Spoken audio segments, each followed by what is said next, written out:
প্রিয় দর্শক, আজ আমরা জানব এমন একটি দোয়া সম্পর্কে যে দোয়া পাঠ করলে আপনার উপর যদি উহুদ পাহাড় পরিমাণ ঋণের বোঝা থাকে তবুও আল্লাহ তাআলাই আপনার পক্ষ থেকে সেই ঋণ আদায় করে দিবেন। প্রিয় নবী হযরত মুহাম্মদ সাল্লাল্লাহু আলাইহি ওয়াসাল্লাম, আজ আমি কি তোমাকে এমন কোনো দোয়া শিখাবো না যে তা দিয়ে যদি তুমি দোয়া করো তাহলে তোমার উপর যদি উহুদ পাহাড় পরিমাণ ঋণ থাকে তাহলে আল্লাহ তাআলাই তোমার পক্ষ থেকে তা আদায় করে দিবেন। আসসালামু আলাইকুম ওয়া রাহমাতুল্লাহি ওয়া বারাকাতুহু। Welcome to Sylheti online.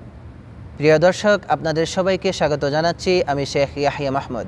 প্রিয় দর্শক, আজ আমরা জানব এমন একটি দোয়া সম্পর্কে যে দোয়া পাঠ করলে আপনার উপর যদি উহুদ পাহাড় পরিমাণ ঋণের বোঝা থাকে তবুও আল্লাহ তাআলাই আপনার পক্ষ থেকে সেই ঋণ আদায় করে দিবেন। দোয়াটি হচ্ছে, আল্লাহুম্মা মালিকাল মুলক তু'তিল মুলকা মান তাশা ওয়া তানজিউল মুলকা মিম্মান তাশা ওয়া তু'ইজ্জু মান তাশা ওয়া তুযিল্লু মান তাশা বিয়াদিকাল খায়র ইন্নাকা আলা কুল্লি শাইইন কাদির রাহমানাদ দুনিয়া ওয়াল আখিরাহ ওয়া রাহিমুহুমা تعطيهما من تشاء وتمنع منهما من تشاء ارحمني رحمة تغنيني بها عن رحمتي من سواك। দোয়াটি আমি আবারও বলছি।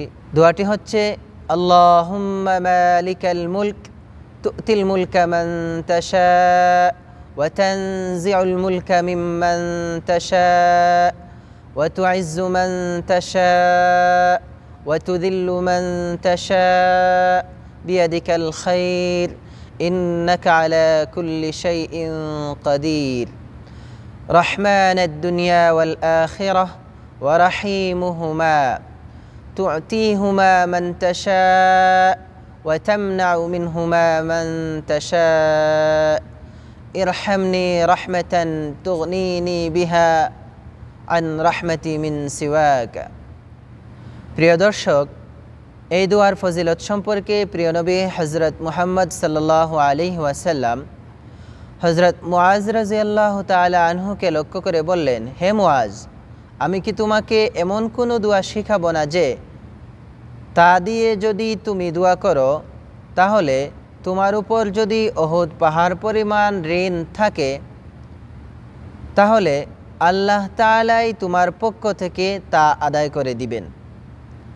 প্রিয় দর্শক, তাই আসুন ঋণের বোঝা থেকে মুক্তি পেতে দোয়াটি নিজেরা শিখি এবং শেয়ার করে অন্যকে শেখার সুযোগ করে দিয়ে নেক কাজের অংশীদার হই।